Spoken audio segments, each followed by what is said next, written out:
Quiero saludar a la gente del canal, que Dios te bendiga, gracias por compartir nuestros mensajes, igual que Dios te siga bendiciendo y que Dios te siga usando para que el reino de los cielos se siga extendiendo. Hoy quiero hablar, y nuevamente en la carta de los Filipenses, quiero tocar el Filipenses capítulo 1, del versículo 3 al 9.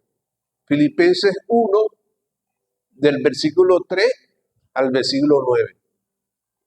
Yo tengo la Nueva Traducción Viviente, igual si usted tiene la Reina Valera 60, es una palabra hermosa, una palabra que Dios tiene para ti, y dice de la siguiente manera: en el nombre del Padre, del Hijo y del Espíritu Santo, dice: cada vez que pienso en ustedes, le doy gracias a Dios. Siempre que oro, mira qué hermoso, siempre que oro, pido por todos ustedes con alegría, porque han colaborado conmigo en dar a conocer la buena noticia acerca de Cristo, desde el momento en que la escucharon por primera vez hasta ahora. Y estoy seguro, mira qué hermoso, de que Dios, quien comenzó la buena obra en ustedes, la continuará hasta que quede completamente terminada el día en que Cristo vuelva. Está bien que sientas estas cosas por todos ustedes, porque ocupan un lugar especial en mi corazón. Participan conmigo del favor especial de Dios, tanto en mi prisión como ¿qué?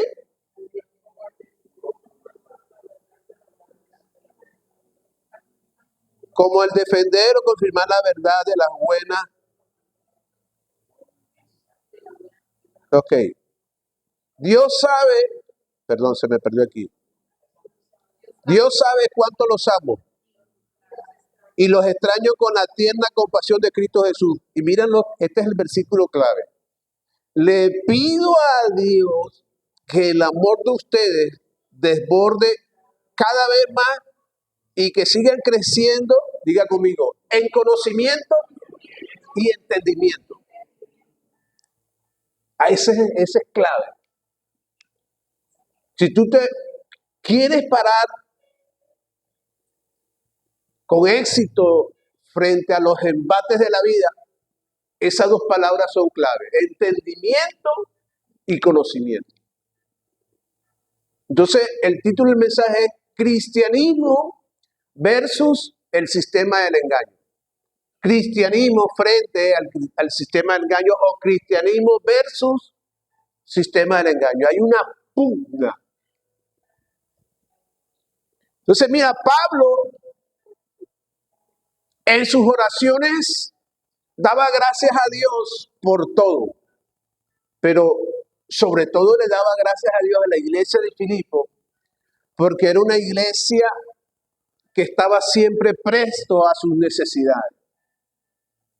Pablo era un hombre súper agradecido y en sus oraciones siempre oraba por la iglesia. Y Pablo estaba tan agradecido con la iglesia que le confiesa que cada vez que oraba por ella, dice que lo hacía con mucho amor y gozo. Oraba con gozo, con amor. Y eso se tiene que convertir en todos los días en nuestra vida. Es que cada vez que vayamos al altar de Dios, en tu cuarto, en tu baño, donde tú ores, salgas lleno de gozo y de amor. Pero eso es algo que todos los días tenemos que practicar. La oración no debe ser una carga, debe ser un deleite. Y cuando tú oras con deleite, mira, las bendiciones fluyen.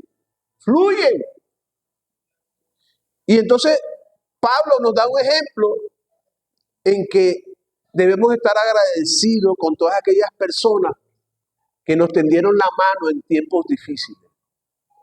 Pablo oraba por la iglesia de Filipo, lo que estaba siempre pendiente de lo que Pablo le faltaba.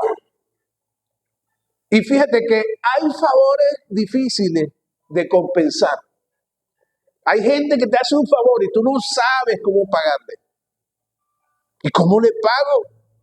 Pero la mejor manera de compensar a esa persona o ese favor es a través de la oración. Cuando tú oras por aquellas personas que han sido bendición en tu vida, mira, la oración que tú les das hacia ellos de manera especial, eso repercute en la vida de ellos. Eso es el mejor beneficio que alguien puede recibir cuando tú oras por alguien. Nunca dejes de orar por aquellas personas que te ayudaron desde un principio. Aquellos que comenzaron contigo, donde muchos te decían, no puedo, no te puedo ayudar. O estoy muy ocupado, o no tengo tiempo. Pero esa persona, la única, fue la persona quien te dijo, mira, aquí estoy yo, cuenta conmigo. Por esa persona de orar, y por lo demás también, pero haz énfasis en esa persona. Amén. No dejes de orar. En el versículo 6 de Filipenses 1, Pablo dice que estando persuadido de esto, que el que comenzó en vosotros la buena obra, la perfeccionará hasta el día de Jesucristo. Mira qué lindo, ya Dios hizo la obra, está comenzando en tu vida a hacer cosas maravillosas. Aquí está hablando Pablo está hablando cuando Dios empieza a forjar nuestro carácter. ¿Y cómo Dios obra en nuestro carácter? Bueno, cuando Dios obra todos los días a través de la santificación. Recuerden lo que yo les dije la vez pasada. Ahora mismo, ¿en qué periodo estamos en el ámbito espiritual? En el ámbito de la santificación. Primero, ¿qué fue? A ver, el pasado, ¿qué fue? Redención. Santificación y después, ¿qué? Glorificación. Se los voy a repetir. Redención o rescate. Dios te libertó del pecado. Ahora mismo estamos en la puna, estamos entre lo bueno y lo malo. Eso se llama santificación. Y cuando venga la perfección, que es Cristo, nuestro cuerpo será ¿qué? Glorificado. Seremos perfectos como Él. Entonces ahora Pablo está hablando en el versículo 6, está hablando de la santificación. Dios te está santificando todos los días. ¿Que te equivocas? Claro. Ayer se me querían salir algunas palabras y yo cerraba el cerebro, Dios mío, que no se me salga. Porque ayer estuve en momentos difíciles. Pero yo decía, no, Señor. Entonces, mira, es una lucha en nuestra vida. Pablo le escribe a la iglesia de Filipo que tuvieran paciencia en medio de las pruebas. Que vivan las pruebas. Que vivan las dificultades. Que vivan las oposiciones en tu vida. Porque ahí Dios está operando la santificación. Gracias por los amenes, que están felices hoy, están que brincan en la silla. Pero mira qué lindo, el que comenzó en nosotros la va a terminar y Dios sabe cómo va a terminar tu proceso. Dios lo sabe cuál es el miedo. Mira, esta palabra comenzó, el que comenzó, la palabra comenzó no es nada fácil en nosotros. Porque todo comienzo es difícil. A veces, cuando tú comienzas una prueba, no es nada fácil. Porque, pero fíjate que en todo comienzo se ve el toque de Dios. En todo comienzo, aunque sea difícil para tu vida, se ve el toque de Dios. Y el toque de Dios es palpable. Y los toques de Dios incluyen cambios. Y a veces los cambios son circunstancias desconocidas hacia nosotros. No sabemos qué va a acontecer. Pero todo cambio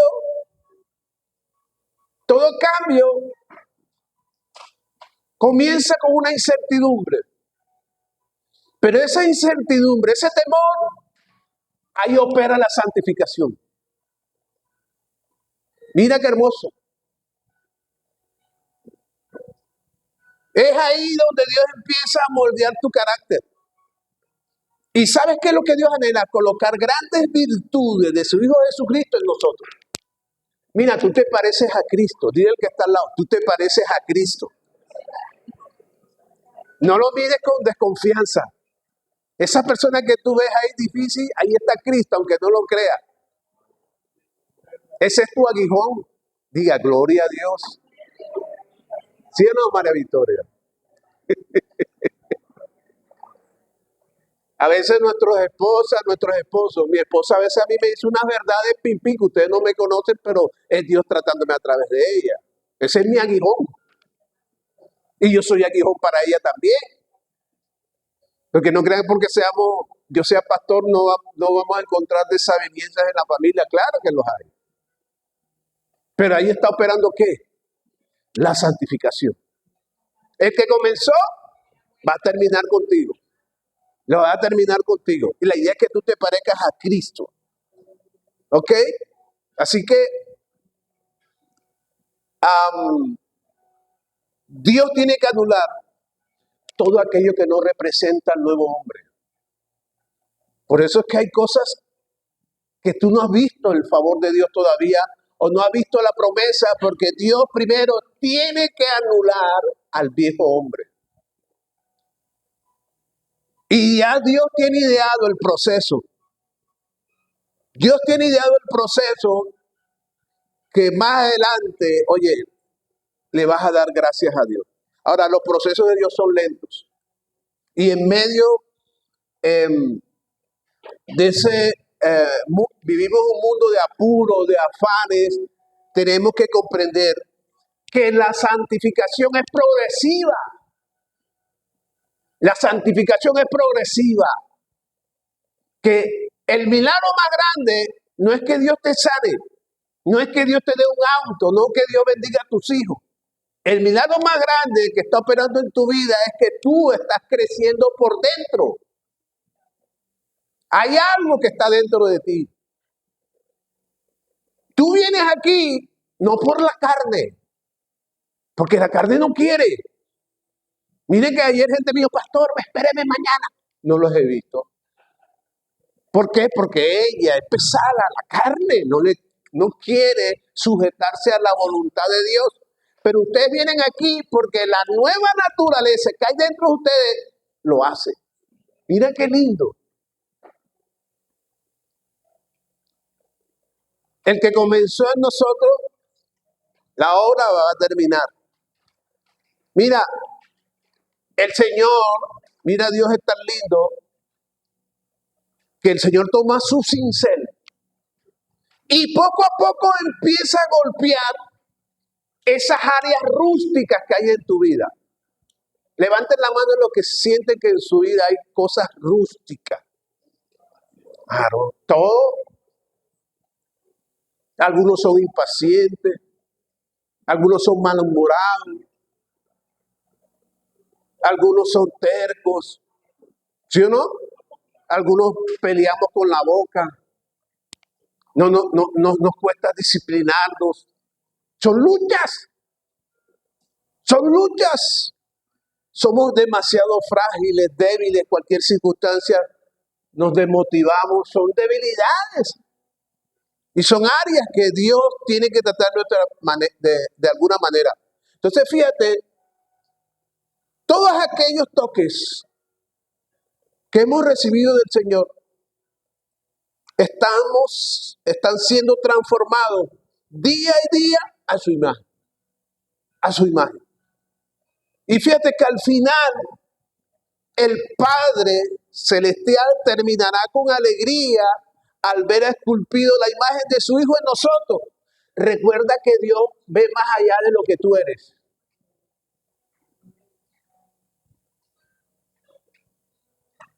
Desde aquí te veo a ti, carita de ángel. Tienes la cara de un ángel. Ustedes son, para Dios los mira a ustedes con un amor. Mira, Dios es el mejor escultor del mundo. Es el mejor escultor.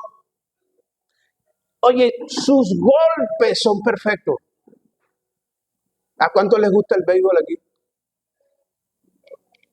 ¿Usted sabe lo que es un pitcher? Tiene que saber lanzar la pelota. Y no es cualquier pelota, porque él sabe que está delante de él y de qué manera lo puede ponchar. Tiene que tener un tiro perfecto para sacarlo de ahí. Y eso es lo que hace Dios con nosotros. Nos da unos golpes perfectos. Él sabe cómo golpear y moldear nuestro carácter. ¿Cuántos dicen amén? Fíjate que grandes escultores de siglos pasados se sintieron frustrados. Se sentían frustrados porque algunos de ellos no lograron tallar lo que querían en algunos elementos. Y hay un escultor italiano llamado Agostino di Antonio. Y dice que él encontró un mármol o una piedra, algo así. Y todos los días quería hacer algo en esa piedra de mármol o ese trozo de mármol. Y nada que este hombre podía extraer de la escultura que él anhelaba. Al final se dio por vencido. Se dio por vencido y arrojó esa piedra a un lote, a la intemperie. Y dijo, tú no sirves para nada.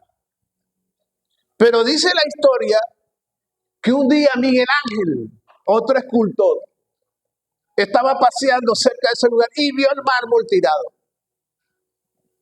Y se lo quedó observando, ¿sabes?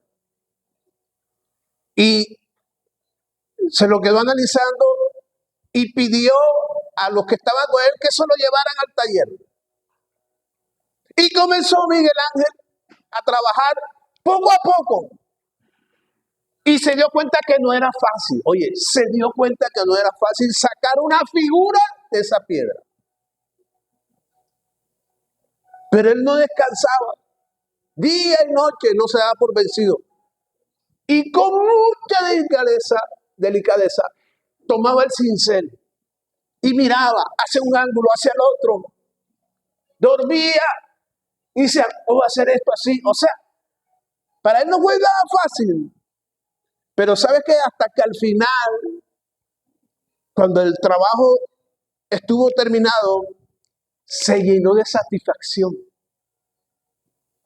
Y salió una obra reconocida en el mundo del arte, el Gran David. ¿Usted sabe la escultura del Gran David? ¿Usted sabe dónde está la escultura del Gran David? En un museo de Florencia, en Italia.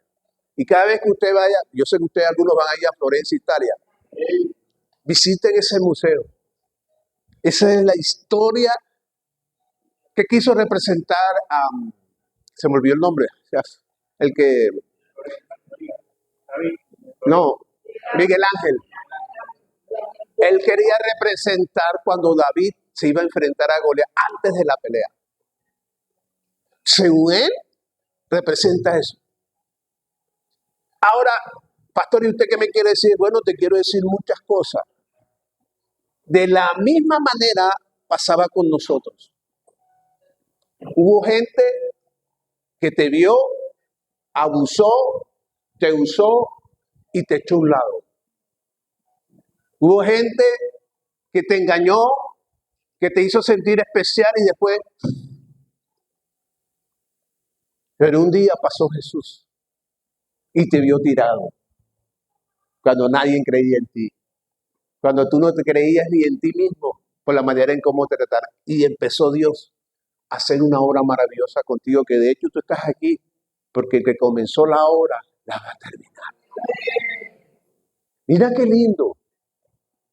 Diga conmigo, yo valgo mucho para Dios. ¿Sabes por qué tú estás aquí? No por el pastor ni por los líderes. Tú estás aquí porque Jesús te ama. Él es el que te tiene enamorada, Él es el que te tiene enamorado.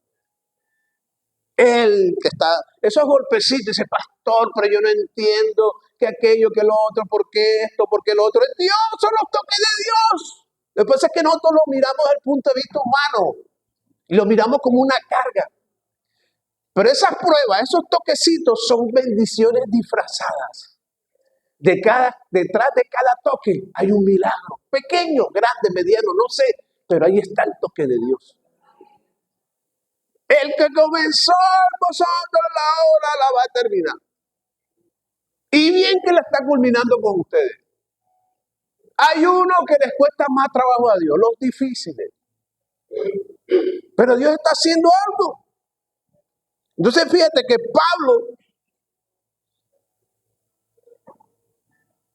Pablo dice en el versículo 9, Boris, le dice a la iglesia de Filipo que para mantener la unidad en la iglesia es necesario estar unido en el amor ágape. Es decir, el amor de Dios es un amor compasivo, es un amor benigno, es un amor sacrificial, ¿verdad? Es un amor incondicional. Un amor, oye, es un amor que se ejerce más en lo colectivo que en lo individual. ¿Ustedes por qué están unidos aquí? Por el amor hacia Dios. Porque eso es lo que dice Pablo. Dice, yo quiero que ustedes crezcan en el amor, que el amor se desborde en ustedes. Pero no es el amor humano, es el amor de Dios en nosotros. Yo les he fallado a ustedes y ustedes me han fallado a mí, pero igual los sigo amando a ustedes. Igual si yo les fallo a ustedes, igual ustedes me siguen amando a mí.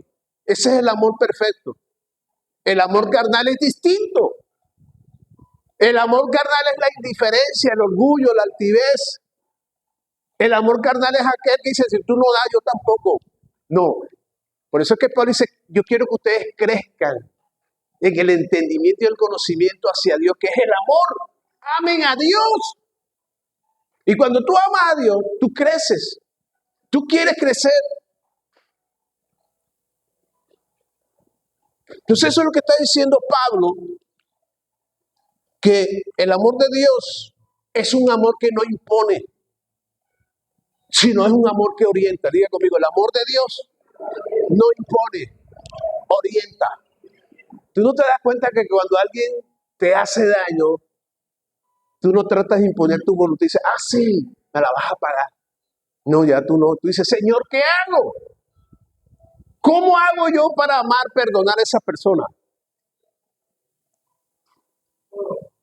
Mira qué lindo. Un amor. ¿En qué está orando Dios la santificación en tu vida? Te lo voy a decir.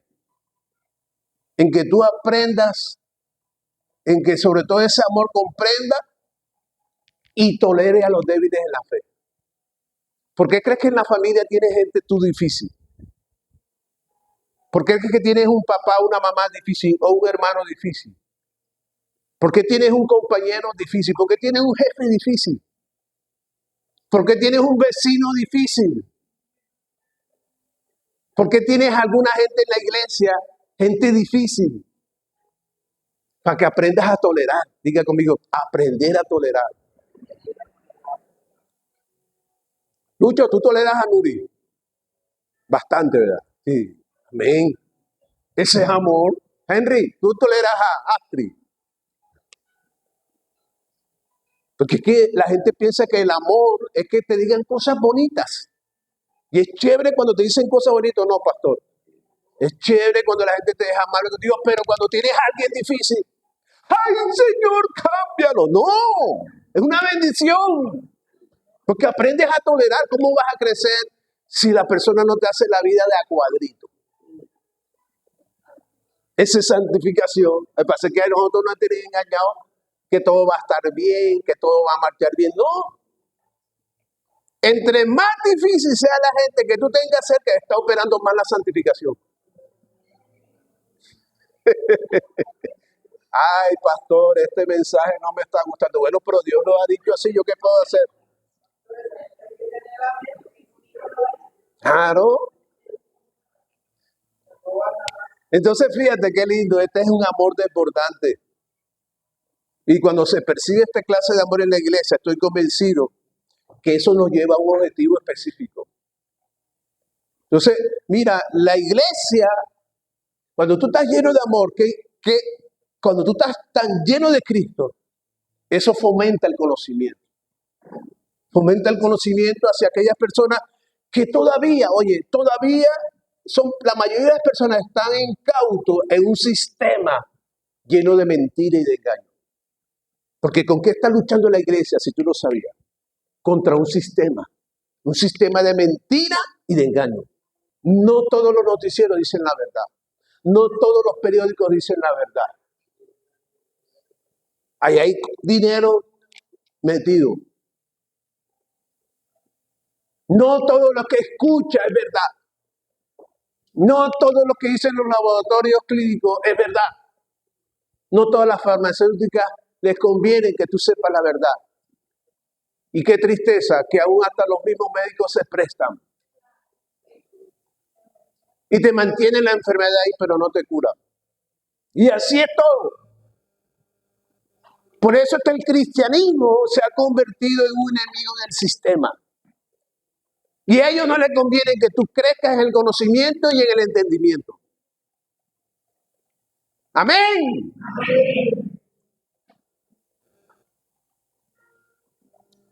Y fíjate que por eso Pablo en el versículo 9 hace énfasis en esas dos palabras clave, entendimiento y conocimiento.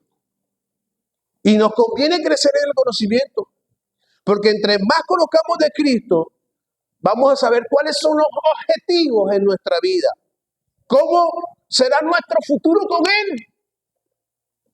¿Tú quieres saber el futuro? En vez de estar buscando Aries, Tauro, ¿qué dice Géminis? No, que el almanaque del 2026, no. ¿Tú quieres saber el futuro en tu vida? Estudia la palabra con Él. Eso es lo que viene para tu vida. Y fíjate que cuando tú y yo no tenemos un conocimiento, cuando no tenemos un conocimiento profundo de la Escritura, se puede estar siguiendo conceptos o hipótesis contraproducentes. Cuando tú y yo no tenemos un conocimiento claro de la Escritura, podemos estar siguiendo gente que aparentemente tiene la verdad y no es verdad, es un engaño. Porque el engaño es eso, la diferencia entre mentira es mentira. Pero el engaño, lo primero que te muestra es una apariencia de verdad, pero detrás está la mentira. Y por eso la Biblia dice que al final de los tiempos aún los escogidos serán ¿qué? Engañados. ¿Y por qué? Porque al principio mostraron una verdad, una fachada.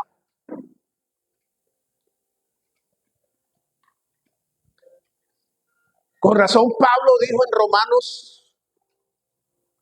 Romanos 1, versículos 21 y 22, dice que a pesar de haber conocido a Dios, no lo glorificaron como a Dios, ni le dieron gracia, sino que se extraviaron, mira, en sus inútiles razonamientos. Inútiles razonamientos. Y se les oscureció su insensato corazón. Aunque afirmaban ser sabios, se volvieron necios. Por eso es que hoy en día está proliferando el ateísmo y otras ramas más del ateísmo. Porque se volvieron necios. Este es el sistema, aunque tú no creas, está operando detrás de ti, en los medios, en la radio, en la televisión, en el internet.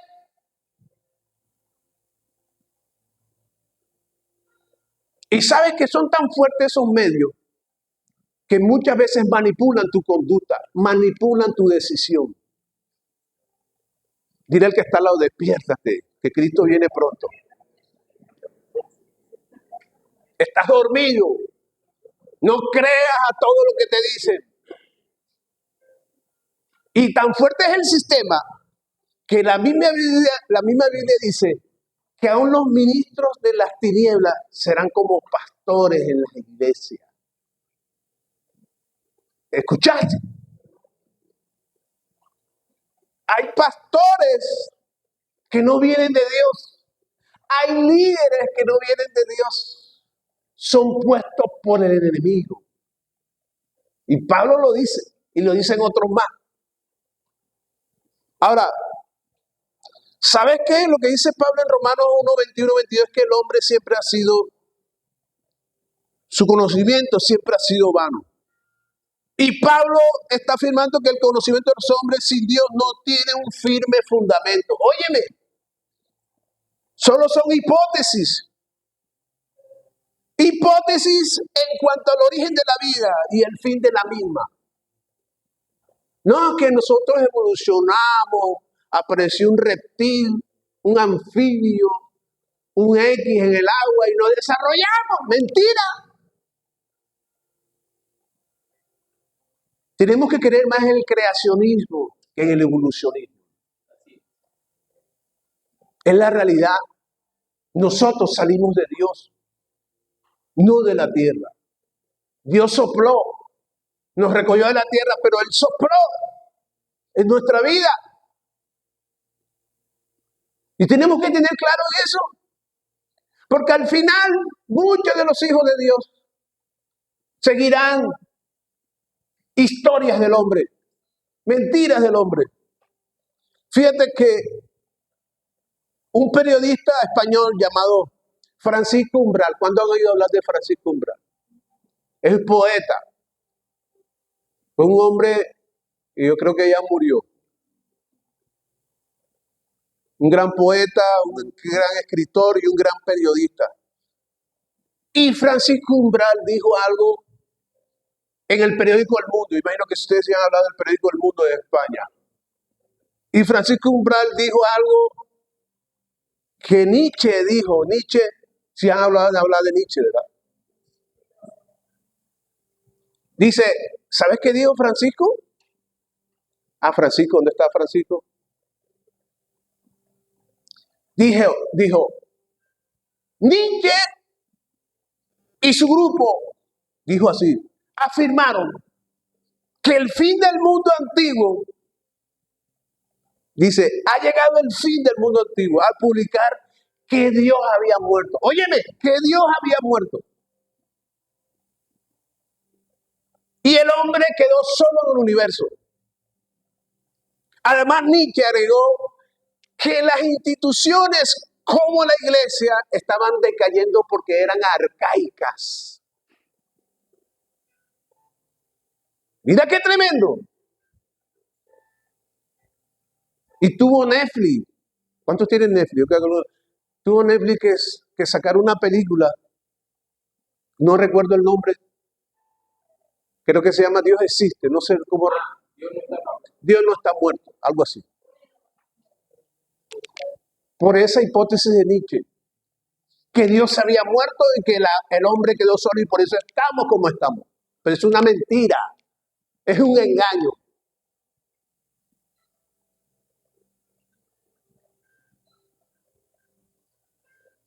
Y yo me imagino que Nietzsche dice que estaba cayendo, la iglesia estaba decayendo en Europa porque la modernidad del pensamiento del hombre era más avanzada y que por eso ya no creía en esas fábulas, en esas historias inventadas por el hombre. Y yo me imagino que Nietzsche, como base del conocimiento, tomó la historia de otros pensadores como Kant, como Keynes, como Marx, como Freud, etcétera, etcétera, etcétera. Y llegó a una conclusión. ¿Y sabe qué es lo que da tristeza? Que mucha gente le creyó.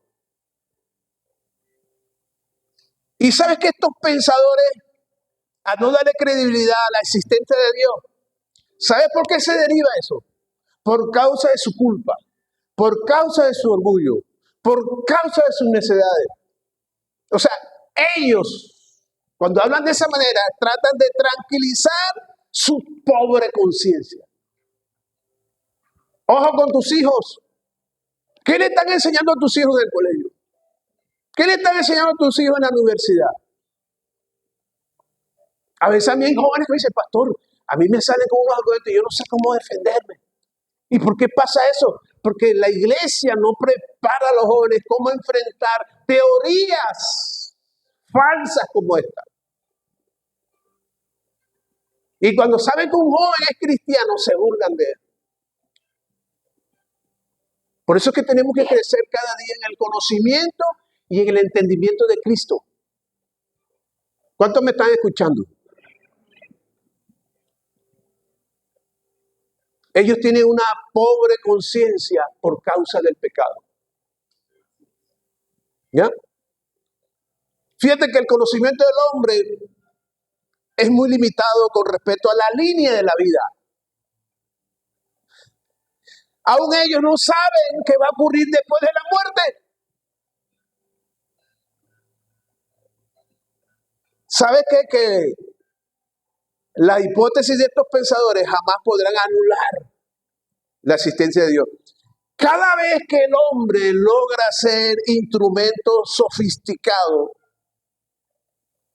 se dan cuenta que el universo no tiene fin. El universo no tiene fin. Y en el fondo de su corazón, ellos saben que detrás de cada constelación hay un ser supremo, oye, manejando trillones de estrellas, trillones de estrellas.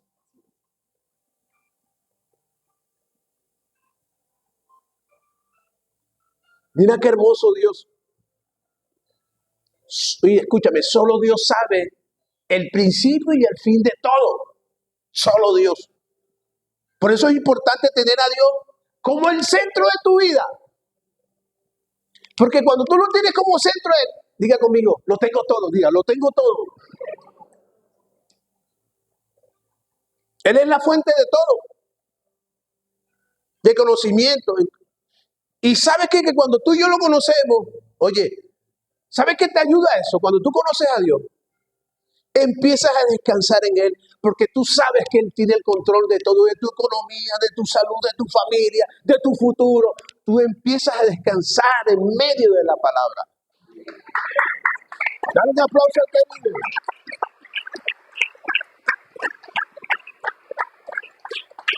Luego Pablo dice, estaba hablando de la parte del conocimiento, ahora Pablo dice, hey, yo quiero que ustedes crezcan en el entendimiento. ¿Y qué es eso?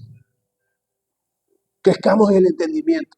Fíjate que dice Juan capítulo 10, versículo 27 y 28, dice, dijo Jesús, en Juan 10, versículo 27 y 28, Jesús dijo, mis ovejas oyen mi voz y yo las conozco y me siguen.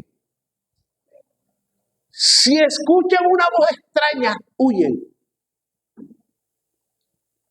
Oye, escúchame.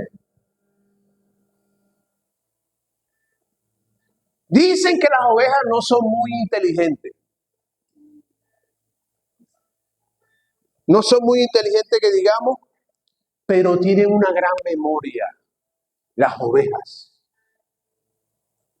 Las ovejas conocen el rostro de su pastor y tienen una memoria, oye, que guardan la voz de su pastor.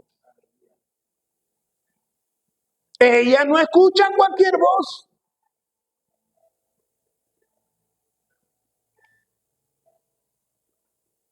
¿Y sabes qué? Lo lindo de los pastores, que los pastores también aprenden a conocer las voces individuales de cada oveja. Cuando una de ellas hace algo, dice, esa es Tita. Tita está llorando. Y de pronto Getulia acá también está llorando.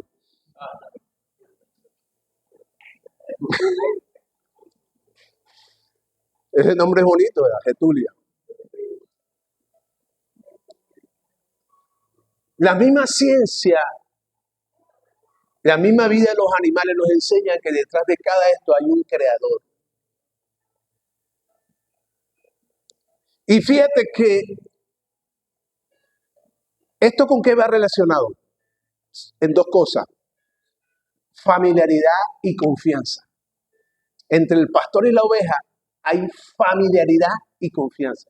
Entre ellos se entienden. Y aquí hay algo clave, que las ovejas son capaces de identificar y responder a la voz de su pastor. Fíjate que yo no sé si es un instinto animal o es un entendimiento animal, pero las ovejas entienden.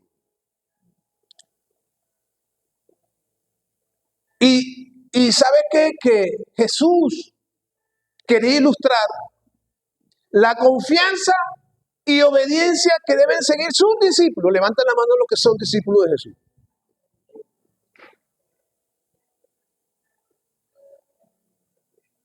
¿Qué voz estás escuchando hoy? ¿A quién estás siguiendo hoy? ¿A quién le estás entendiendo hoy? ¿A quién?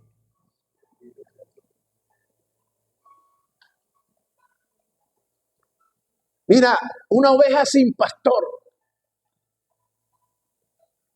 puede perderse camino, sobre todo porque las ovejas no tienen la capacidad de orientarse en los valles. Por eso es que las ovejas necesitan un pastor, porque ellas no saben orientarse. ¿Y cuál es la tendencia natural de la oveja? Seguir a alguien. Diga conmigo, seguir a alguien. ¿Cuántos tienen mascotas en su casa? Muchas aman a sus perros y a sus gatos. El perro sabe cuando usted llega. Aún cuando usted va subiendo las escaleras, ya el perro empieza a brincar algo. ¿Y por qué este perro qué le pasa? Es que sabe quién está llegando ahí.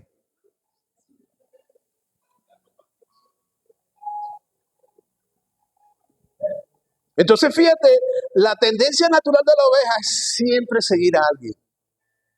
Cuando Pablo habla en crecer en el entendimiento, estaba hablando que a mayor conocimiento, por supuesto, la iglesia tenía la capacidad de discernir quién es el verdadero camino. Yo soy el camino, la verdad y la vida. Y nadie llega al Padre sino por mí. No es San Franklin, no es San Judas, no es San Pedro, es Cristo el que va camino directo al Padre. Un aplauso al Señor.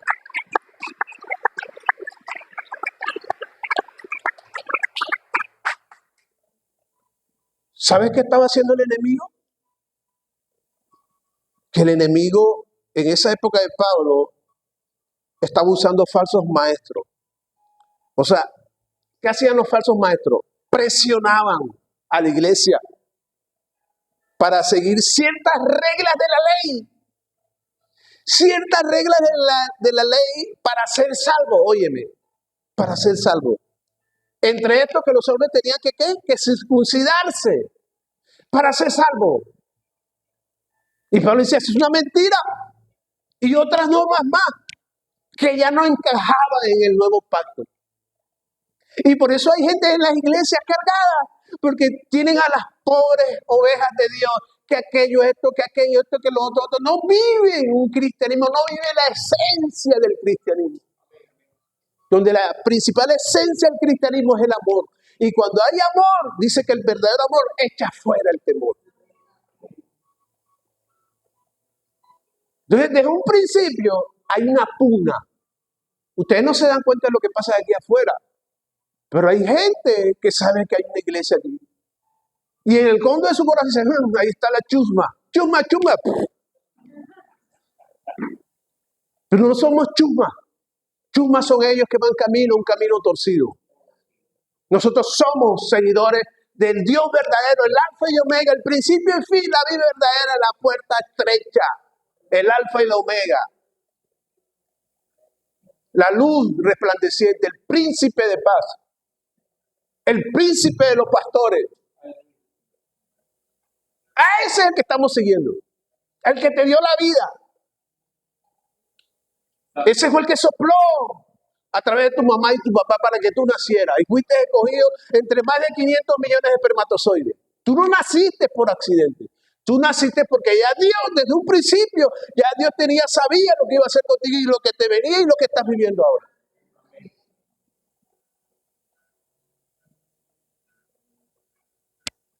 Y Pablo se molestó con la iglesia de Galacia. Mientras la iglesia de Filipo tenía consentido a Pablo, la iglesia de Galacia le creaba era un dolor de cabeza. Y siempre uno como pastor en la iglesia va a tener ovejas chéveres y vamos a encontrar ovejas difíciles. Y Pablo tenía problemas con la iglesia porque no entendía los beneficios de la gracia de Dios. Y la iglesia de Galacia quería volver a los rudimentos de la ley, como guardar el día de reposo, no comer esto, no comer aquello, no entrar por la casa de un gentil y otros mandamientos más de hombre. Y pues dice, oye, ¿qué les pasa a ustedes? Ustedes no entienden lo que es la gracia de Dios. Por las buenas obras, por mucho que guarden la ley, van a pecar. ¿O no, pastor? Es que ninguno de nosotros va a entrar al cielo porque nos estemos portando bien. Que nos portamos bien por el fruto de la gracia, de que Dios habita en nosotros. Porque si Dios mirara el corazón del pastor o el corazón de usted, Dios diría, Dios mío, qué decepción. ¿Y el que esté libre de pecado? Ese es el valor de la gracia. Yo siempre digo que la gracia yo la comparo con aquellas personas que no saben nadar y le tiran un salvavidas. Pero ¿quién sostiene a esa persona en el mar? El salvavidas. Es lo mismo la gracia, en un mundo de pecado. Quien nos sostiene la gracia, nosotros estamos nadando por la gracia de Dios. Porque si no el mundo nos arrastraría. ¿Y cuánta gente cristiana nos arrastró el mundo? Así.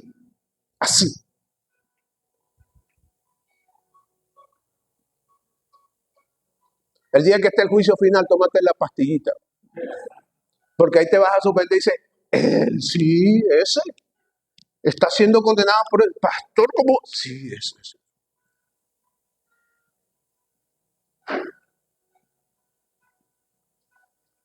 Entonces, ya para terminar, ¿qué hora es? Se me quedó el reloj. ¿Ah? Ok. ¿Sabes qué sabía Pablo? ¿Sabes qué analizaba Pablo? Que estos falsos maestros, ¿sabes qué anhelaban ellos? Que la palabra se volviera infértil en el entendimiento de ellos. Y eso es lo que el enemigo quiere. El enemigo quiere que tú estés más pendiente de tu celular de lo que tú estás escuchando ahora. Porque a él no le conviene que la palabra penetre en el entendimiento.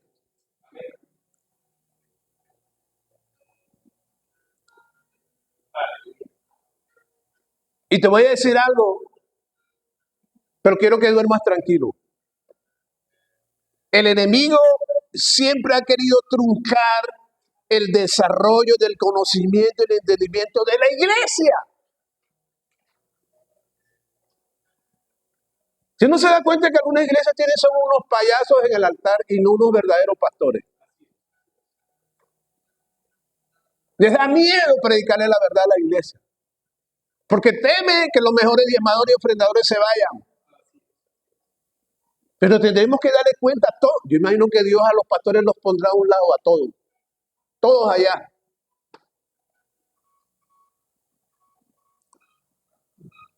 Entonces fíjate que hoy en día en algunas iglesias el mensaje es más motivacional que el mensaje de la revelación. Entonces tenemos que tener el entendimiento bien despierto. Sobre todo, tenemos que estar apuntando el discernimiento de espíritu a todo conocimiento con apariencia de verdad. Porque tú sabes que en el fondo hay un engaño. Vivimos en un sistema implementado por el hombre y el hombre sin Dios genera... ¿Qué genera el hombre sin Dios? Falsas esperanzas. ¿Qué genera? Engaño. ¿Qué genera? Un aparente bienestar. ¿Qué genera? Un falso futuro.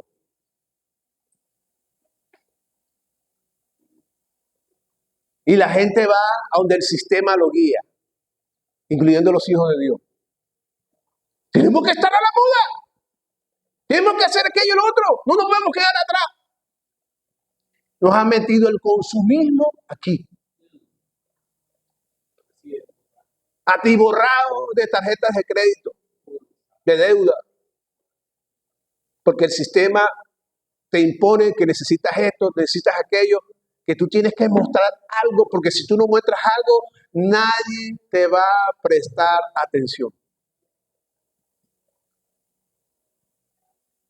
Por eso Jesucristo habla del consumismo y dice, y la gente estará como en los días de Lot, estarán bebiendo, comiendo, y de pronto les vendrá que el fin. No es malo comer, no es malo beber, no es malo vestirse. El problema es que cuando tú le das prioridad al mundo temporal más que a la venida de Cristo. Dile que está al lado, por favor, despiértate. Despiértalo. Y si está dormido, pellícalo. Pellícalo. Exacto, pellíquelo duro. Sí, porque ya luego que se está acomodando. Ya yo veo que le está estirando los pies hacia adelante, ya como que voy a tener un descansito aquí. Mira, ya para terminar, porque esto es, solo algunos países tienen riqueza y un gran desarrollo, unos cuantos. Sin embargo, la mayoría de los países luchan en medio del subdesarrollo, político, religioso, etcétera, etcétera.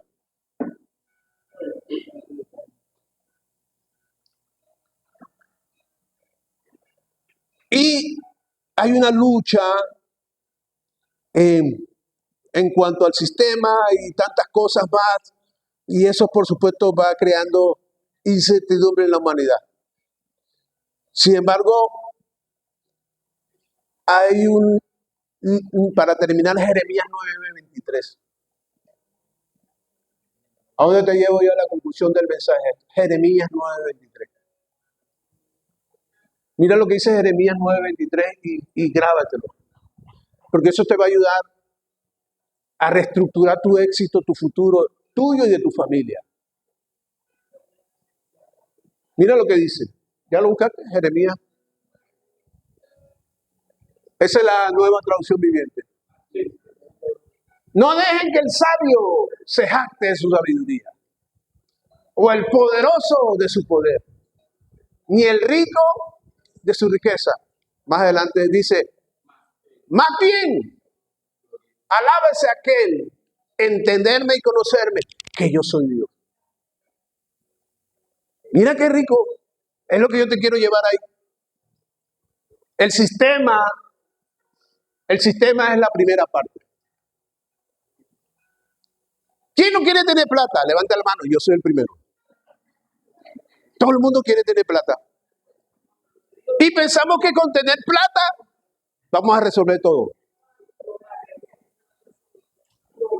Porque eso nos ha enseñado el sistema. Y de hecho nuestros papás que nos decían, estudia, para que seas alguien. No veas a fulanito allá, tú quieres andar como ese fulanito. Y ese niño se grabó eso. Mira a tus primos, a tus primas, estudia.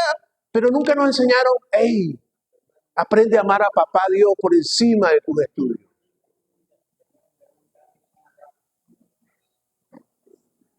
El mundo está lleno de héroes. ¿Dónde están los valientes, aquellos que libertaron los países bajo el yugo de la corona española? ¿Dónde están?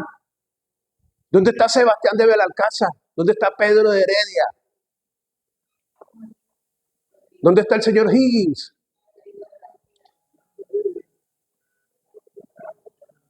¿Dónde está Balboa? ¿Dónde está Hernán de México? Hernán Cortés, ¿dónde están? Dieron una vida, una lucha por algo temporal. Pero ya casi nadie se acuerda de cosas. Hoy nos acordamos quién nos libertó hoy en 1810.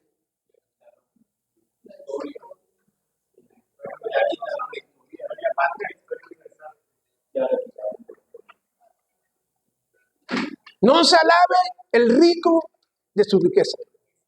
No se alabe el valiente de su valentía. No se alabe el sabio de su sabiduría. Más bien, mire lo que es lindo. Llénate de gozo y de alegría cuando tú me conoces. Porque cuando tú conoces a Dios, diga conmigo, no me hace falta nada. Y el que está al lado, no te hace falta nada.